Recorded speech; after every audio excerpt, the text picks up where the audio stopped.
Hey guys, so glad you're here. I always love to just kick things off by talking a little bit about San Francisco's history. And, in terms of cities in the United States, San Francisco is really interesting historically and actually quite a new city in that sense, especially compared to where some of you all are visiting from.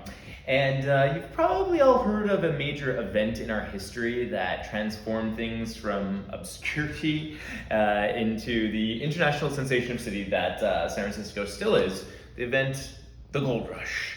But I wanted to show you a look at San Francisco right prior to the Gold Rush here. So this is San Francisco in 1847. At that time, there was only about 300 people living in our city. It was this very sleepy trading outpost that people might stop at for a day or two up and down the coast. And then gold was discovered in early 1848, a couple of hours northeast of here, kind of on the way up to Lake Tahoe. If any of you have been out there, that's gold country. And so much so, though, that this is what San Francisco looked like just a few years later. And then you can actually go full screen here so you guys can see the whole thing. But yeah, this is the same spot, just looking out towards the bay in 1850 when 312 or 50,000 people and just kept on growing. And ever since the gold rush, San Francisco has been able to claim a couple of interesting things in the United States among cities. One, we're the second densest city in the United States, so only New York City has more people packed in per square mile, kilometer, however you're counting. And we're also generally, if you haven't noticed, the most expensive city in the United States. And people are always like, how can you afford to live here today? Well, good question, but during the gold rush, everything was dramatically more expensive, they think, including housing and rent prices, a wild thing which we'll talk about on the ride today. But looking a little bit further into the future, this is San Francisco around 1870, and we can zoom in here a little bit. What's really interesting about this map is that back then, more than half of our city was all sand dunes. It was all known as the outside lands out here. So we are in a part of San Francisco in the Haight-Ashbury neighborhood here that would have been an unfathomable part of San Francisco to live in at that time. This is also the hotbed of new development, Mission Bay. It's where they built the new Golden State Warriors basketball stadium a few years ago. And what you got to realize, on the whole east side and north side of the city, it's all landfill. Sometimes as much as 10 blocks of landfill. So a very unlikely place to build a major city. And then we're going to fast forward just a little bit to 1906. This is a really dramatic moment. On April 18th of 1906, we had around a 8.0 earthquake that broke out. If you haven't lived through an earthquake before, this is a strong one. The ground was shaking really violently at that time for nearly 3 minutes straight. But what really ravaged our city, as you can see, is the fire that broke out as a result. In 1906, we had 400,000 residents.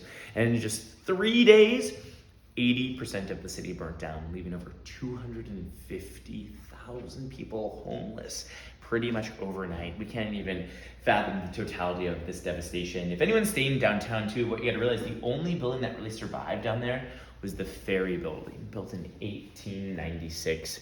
And wildly, there is a photographer who I think gets major extra points because they lofted up into a balloon and documented the city right after. So I know a couple of us are staying in Union Square. This is Union Square today. This is Market Street, our main street. All these buildings completely burned out. You can even see City Hall, which crumbled and burned. Really, really insane.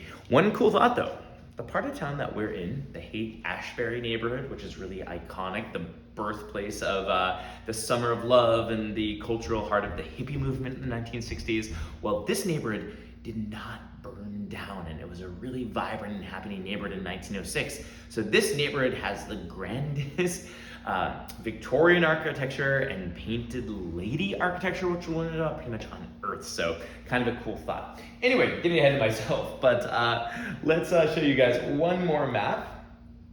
And this is the final map that we'll show you today. This is San Francisco of 1915. What's really, really dramatic is just how quickly the city was reimagined and rebuilt pretty much from the ground up. I should mention too, all these old maps of San Francisco for the most part show the city looking from the bay in, but we are right here in the very middle of the city in the Haight-Ashbury neighborhood. There's even a street here called Central that we'll ride a little bit later.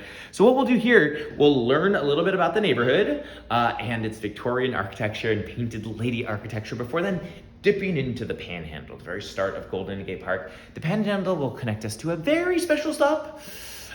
Very iconic and super delicious local bakery will get you all a pastry on us. So it's so delicious. And then after that, we're gonna dip back into the main part of Golden Gate Park. We'll show you the main cultural highlights and curiosities. And then after we explore Golden Gate Park, we're gonna dip into the other grand nature area of the city, the Presidio. The Presidio, very beautiful, and it houses a very famous San Francisco element, the Golden Gate Bridge, which was not built in 1915, but we will ride the bridge today. It's a really, really magical experience, make the best of it. And then what we're gonna do is actually drop down to water level. There's this beautiful historic pier. We'll get down on this brilliant ride right along the beach before then reconnecting with the Presidio. There's much more going on in the Presidio than there was in 1915, but the Presidio is going to deliver us to the Pacific Heights neighborhood. I don't know if you've heard of this neighborhood, but this is one of the wealthiest neighborhoods in the United States. So we'll see some really ridiculous houses. And then we're going to do this really fun bike route ride to Alamo Square Park. Probably easily the most iconic and beautiful neighborhood park in San Francisco. And then we'll bop back to the shop. And I wanted to mention, this is an amazing place to end the tour because we're just a half a block away from Haight Street, one of the most iconic and must-visit business districts with tons of really cool shops, and restaurants, and bars, and things like that. So excited to show you around, and let's talk about the bikes now. So.